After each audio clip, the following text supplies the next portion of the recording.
Pour ce qui est de... Ah oui, le drapeau. Alors oui, vous parlez du drapeau, je vais revenir au drapeau. Parce que pour vous, d'abord, je respecte votre point de vue. Vous dites, je ne veux pas de drapeau d'Al-Jazair, l'Akhdar, l'Ahmar, l'Abyad, l'Ajmal, parce que dans Sanjaq, 1958, vous dites que l'Alam, c'est l'Alam الأمازيغية الإعلام تاعنا كما نقولوا حنا الهوية تاعنا الحقيقية. Je suis très convaincu de ce que vous dites sur l'origine de ce drapeau. D'ailleurs, il y a un confrère à moi que j'apprécie beaucoup, c'est Maître Ben Salem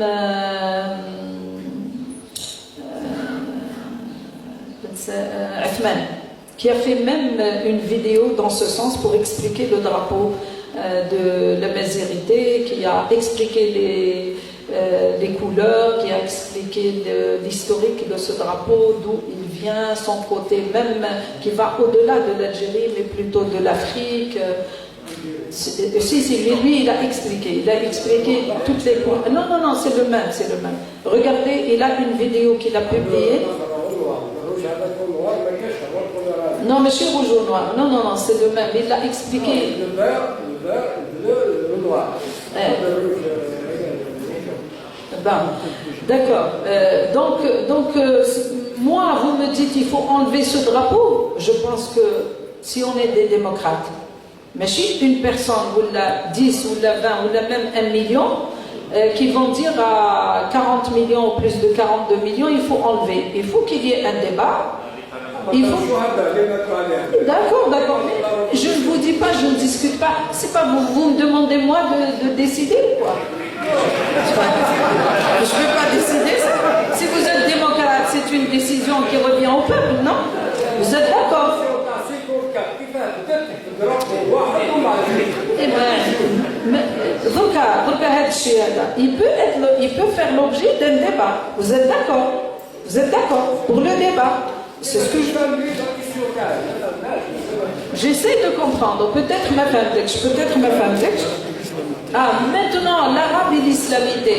C'est vrai que sur l'islam, je crois que j'ai déjà répondu. J'ai déjà répondu pour dire l'islam ou une autre religion, je pense que c'est quelque chose de très privé. Ça concerne chacun de nous. Si quelqu'un est musulman, vous n'avez pas le droit de lui dire vous n'avez pas le droit d'être musulman. Il a le droit d'être musulman, de choisir sa religion.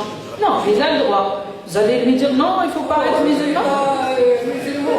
Non. Vous, attendez. Vous parlez de la Constitution. À ce moment-là, il fallait me dire est-ce que c'est normal qu'on mette dans la Constitution, par exemple, l'article 2 qui consiste à dire l'islam, religion de l'État.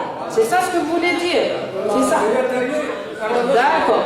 Alors, mais justement, la Constitution doit faire l'objet d'un débat où on va aller vers une Constitution qui va être discutée par les Algériens et qui vont choisir. Mais, personnellement, je dis que la personne ou les personnes ou ce système qui met l'islam, religion de l'État, déjà ne comprend rien à l'ordre constitutionnel. Pourquoi?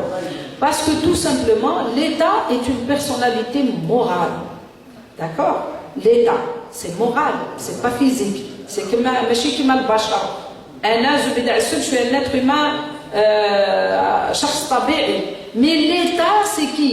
L'État, c'est le sol, c'est le peuple, ce sont les institutions. Donc c'est ce qu'on appelle, en jargon juridique, la personnalité morale. Une personnalité morale ne peut pas avoir de religion.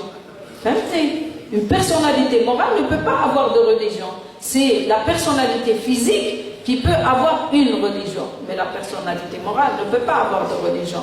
C'est comme ça que, c'est pour ça le pouvoir, il joue sur ces choses-là. Il dit religion de l'État. L'État n'a pas de religion. Par contre, l'État doit garantir en tant qu'État la liberté de culte et la liberté de conscience. Chacun est libre. Celui qui veut être musulman, il a le droit. Celui qui veut être autre chose, il a le droit. Mais la Constitution, en tant que symbole de la loi la plus importante de l'État, la loi supérieure de l'État, c'est la Constitution. Elle doit garantir tous les droits à tous ses citoyens, quelle que soit leur religion, quelle que soit leur obédience, quelle que soit leur croyance politique ou religieuse, etc. Maintenant, l'arabe, la langue arabe, c'est vrai qu'il y a eu quand même des avancées quand on a dit que le mazir était aussi, que le mazir était langue nationale et officielle. Aujourd'hui, c'est un débat sérieux qui se pose dans la société algérienne, mais je pense que toute question qui est vivante comme ça, où vous avez des gens qui acceptent, vous avez des gens qui refusent, je pense qu'il n'y a pas mieux que le débat pour régler toutes les problématiques qui sont un peu clivantes dans la société. Il va falloir en débattre sereinement, sans nerfs, sans zèf, sans rejet, sans priori, sans a priori, sans juger les autres. Parce que ce qui est important, c'est qu'on apprenne à vivre ensemble et à nous accepter les uns les autres. Même si on ne se ressemble pas, et tant mieux qu'on ne se ressemble pas. Sinon, ça serait mortel qu'on soit tous kiff-kiff, qu'on soit tous les mêmes et qu'on ait tous les mêmes convictions et les mêmes appartenances. Donc là, pour moi, toutes les questions peuvent se débattre, peuvent être l'objet d'un débat,